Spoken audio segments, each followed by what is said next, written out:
আসসালামু আলাইকুম প্রিয় বন্ধুরা, কেমন আছো? সবাইকে জানাই ঈদ উল ফিতরের শুভেচ্ছা। তো যদিও আজকে দ্বিতীয় দিন, আজকে রান্না করব আমি সবজি এবং ডিমের খিচুড়ি। তো ডাল চাল ধুয়ে নিয়েছি, সবজিগুলোকে কেটে এখন আমি তেলের মধ্যে ভেজে নেব, গাজর আর আলু। তো সাথে ডিমগুলোকে ভাজি করে নেব হালকা করে। তো এটাকে আমি লাল লাল করে ভেজে, আলুগুলো ভাজা হয়ে গেছে, এখন আমি ডিমগুলোকেও হালকা করে ভেজে নেব। তো এভাবে খিচুড়ি খেতে কার কার ভালো লাগে? আমার তো অনেক ভালো লাগে, তবে সবচেয়ে বেশি ভালো লাগে আমার কাছে লেটকা খিচুড়ি, যেটা ওইটা। তো আজকে ভুনা খিচুড়ি করব। তো আলুগুলোকে ভেজে আমি এখন তুলে নিচ্ছি, এই যে সব কিছু তুলে নিয়েছি। আর এখানে দিয়ে দিলাম ওই তেলের মধ্যে আমি পেঁয়াজ দিয়ে দিয়েছি। তো দেখো সবজিগুলো কি সুন্দর ভাজা হয়েছে, দেখতে খুব সুন্দর লাগতেছে। আর পেঁয়াজগুলোকে আমি ভেজে নেব, লাল লাল করে ভাজা হয়ে গেলে পেঁয়াজের মধ্যে আমি দিয়ে দেব অন্যান্য মশলা, তেজপাতা। তো দিয়ে দিলাম এখানে 2টা তেজপাতা, 2 টুকরো দারচিনি, তারপরে 3টা এলাচ আর 4-5টা লবঙ্গ দিয়ে আমি এগুলোকে তেলের মধ্যে ভাজি করে নেব। এই মশলাগুলো তেলের মধ্যে দিয়ে ভাজি করলে কিন্তু খুব সুন্দর একটা ঘ্রাণ হয়, অনেক ভালো লাগে। তো দিয়ে দিলাম আমি সব কিছু দিয়ে এখন ভাজা ভাজা করে নেব। এখন দিয়ে দিলাম আমি ধুয়ে রাখা ডাল চাল।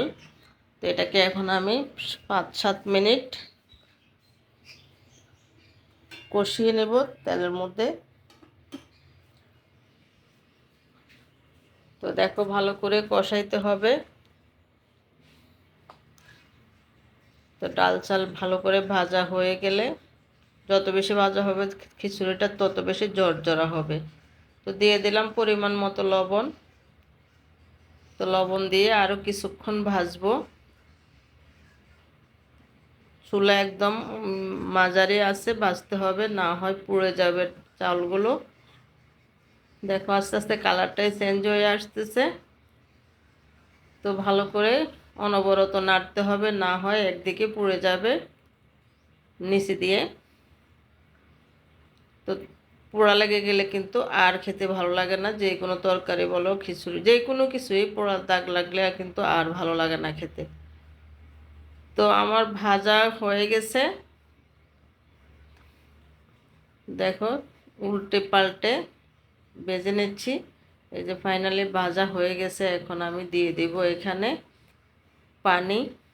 তো দিয়ে দিলাম আমি পানি, ঠান্ডা পানিটা দিয়েছি, আমার পানি ফুটাইতে মনে ছিল না তাই। তো ঠান্ডা পানি দিয়েই আমি দিয়ে দিলাম। এখন আমি দিয়ে দেব সবজিগুলো, এই যে ভেজে রাখা সবজি ডিমগুলো দিয়ে দিলাম, একসাথে সব কিছু সিদ্ধ হয়ে যাবে। তো এই যে পরিমাণ মতো পানি দিয়ে দিয়েছি। আমার এখানে আধা কেজি চাউল আর হচ্ছে 1 পোয়া 250 গ্রাম মসুর ডাল। কারণ এখন তো আর পোয়া নেই, এখন হলো গ্রাম, কেজি।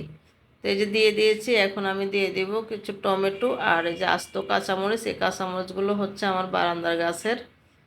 তো সব কিছু দিয়ে আমি ঢাকনা দিয়ে রান্না করে নেব।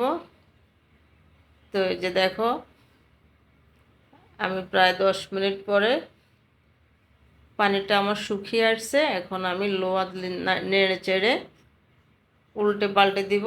এরপরে আবার আমি একদম লো হিটে চুলায় বসিয়ে রাখবো 20 মিনিটের জন্য। কারণ এটা হচ্ছে সিদ্ধ চাল, সিদ্ধ চাল হইতে কিন্তু একটু দেরি লাগে। তো দেখো আমার খিচুড়ির কালারটা মাশাআল্লাহ দেখতে অনেক সুন্দর হয়েছে, খেতেও কিন্তু দারুণ হয়েছে। ফাইনালি হয়ে গিয়েছে। কেমন হয়েছে যদি তোমাদের ভালো লাগে প্লিজ লাইক কমেন্ট শেয়ার করে দিও, সাথে আমার ইউটিউব চ্যানেলটাকে সাবস্ক্রাইব করো।